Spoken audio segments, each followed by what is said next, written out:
तो दोस्तों हम आ गए अब छठवां चैप्टर पे, जो हमारा है वर्क पावर एनर्जी। एक बार चलो ठीक है, वर्क पावर एनर्जी पे हम लोग आ गए हैं। ठीक, इन विच अब इसमें हम लोग 5 क्वेश्चन करेंगे, फिर अगला चैप्टर चलेंगे।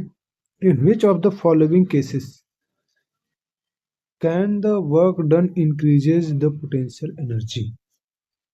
इनमें से कौन सा ऐसा केस होगा जो कि पोटेंशियल एनर्जी को इंक्रीज करेगा?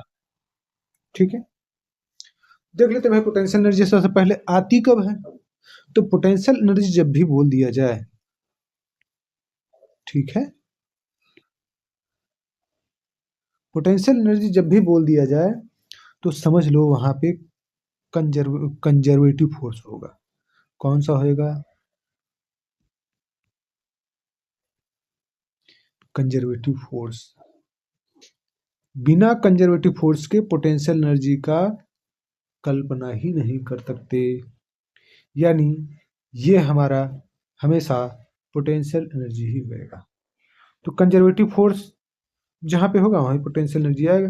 नॉन कंजर्वेटिव फोर्स में पोटेंशियल एनर्जी होता ही नहीं है। तो जहां पे नॉन कंजर्वेटिव उसको तो हम सीधे सीधे कट कर लेंगे। Non conservative cut, non conservative cut, non conservative यहाँ पे कट, बचा कौन सा? कंजर्वेटिव फोर्स होगी। सिर्फ कंजर्वेटिव फोर्स में ही यह पोटेंशियल एनर्जी हो सकती है। दूसरे पे आते हैं भाई, work done by conservative force on a system is equal to. अभी जस्ट हमने बोला कि भाई ये कंजर्वेटिव फोर्स तो पोटेंशियल एनर्जी की बात करेगा, तो change in potential energy of the system, सीधी सीधी बात है। काइनेटिक एनर्जी भी चेंज कर सकता नहीं है, ठीक है, हम पोटेंशियल एनर्जी की ही बात करेंगे। कंजर्वेटिव फोर्स में हम केवल पोटेंशियल एनर्जी की बात करते हैं। जनरली काइनेटिक एनर्जी की भी बात होती है, लेकिन हम यहाँ पे जब चेंज इन एनर्जी की बात कर रहे हैं, जो वर्क डन आता है वो पोटेंशियल एनर्जी की वजह से ही होता है, ठीक है। थर्ड पे आते हैं भाई, विच of the following statement is correct? इनमें से कौन सा स्टेटमेंट करेक्ट है? करेक्ट है तो बहुत जल्दी हो जाएगा। Kinetic energy of the system can be changed without changing it's momentum.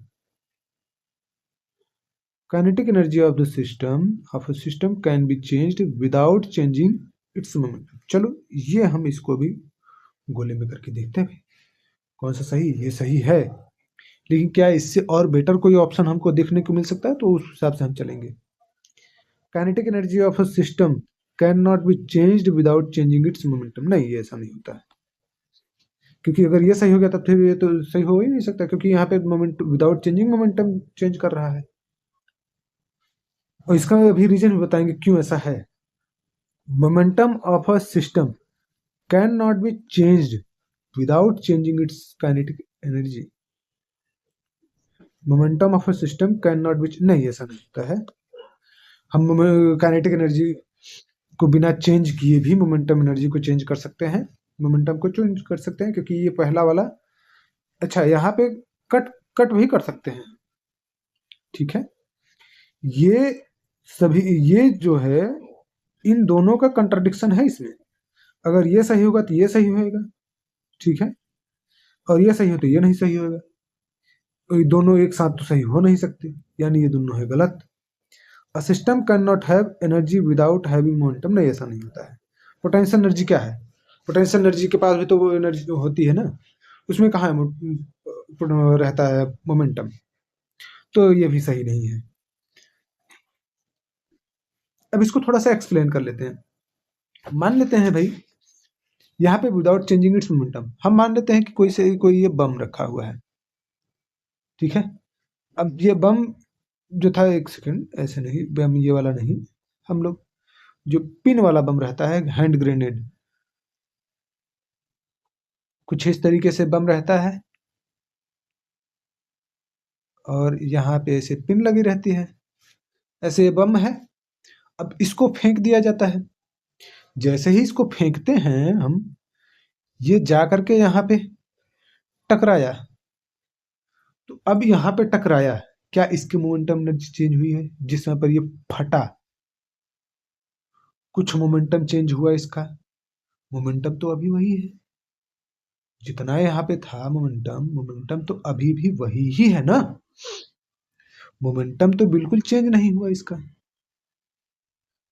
लेकिन काइनेटिक एनर्जी इसकी बहुत ज्यादा हो जाती है। चारों तरफ इसके पार्टिकल्स बिखर जाते हैं, इतनी भयंकर काइनेटिक एनर्जी हो जाती है। तो kinetic energy without changing it's momentum हो जाता है, यानी ये वही वाला ऑप्शन हमारा सबसे करेक्ट है। अगला चलते हैं भाई, fourth, if we shift a body in equilibrium A to C in a gravitational field, ये टर्म याद रखना, ग्रेविटेशनल फील्ड है वाया पाथ ए सी और ए बी सी। ए सी ऐसे है, ए बी सी ये ऐसे जा रहा है। चलो भाई, ये हमारा इस तरीके से पाथ है, ये ए सी और बी। अच्छा, ए से सी की ओर जा रहा है, ए से सी पे जाएगा, इस पाथ से भी जा सकता है और इस पाथ से भी जा सकता है। चलो अच्छा देख लेते हैं भाई इसमें से कौन सा सही है हमारा। The work done by the force F for both path will be same. हाँ यही तो होगा। क्यों होगा ये? क्योंकि ये ग्रेविटेशनल फील्ड, मैंने कहा था ना ये, इस टर्म को याद रखना है। ग्रेविटेशनल फील्ड जो होता है बेटा, वो अगर आपको ध्यान हो तो ये कंजर्वेटिव फोर्स होता है। कैसा होता है फोर्स?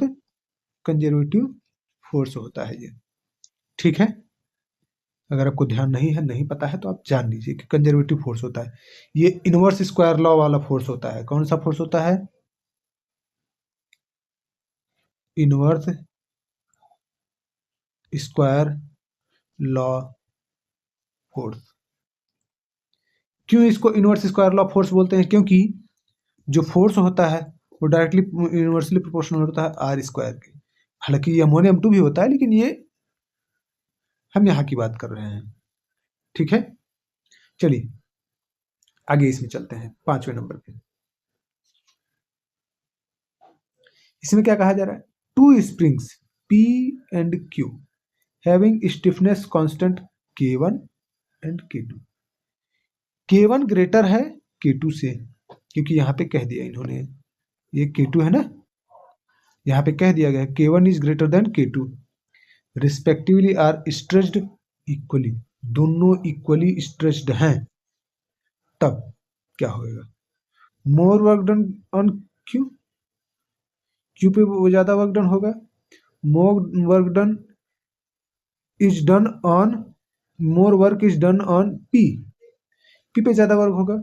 दोनों इक्वल रहेंगे, their force constant will become equal. नहीं, ये तो नहीं होगा, क्योंकि कांस्टेंट कहाँ है equal? Equal work done both springs नहीं। बताते हैं कैसे। क्योंकि जो वर्क डन का फॉर्मूला होता है स्प्रिंग के केस में, वो होता है हाफ kx², ठीक है।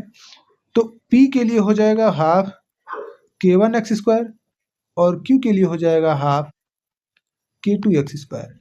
और हमारे यहाँ पे है K2 is less than K1। इस केस में जो P होगा वो ग्रेटर होगा Q से, यानी ये वाला ऑप्शन हमारा करेक्ट हो जाएगा। तो अब अगले चैप्टर हम लोग चलते हैं। तो इतने के लिए धन्यवाद।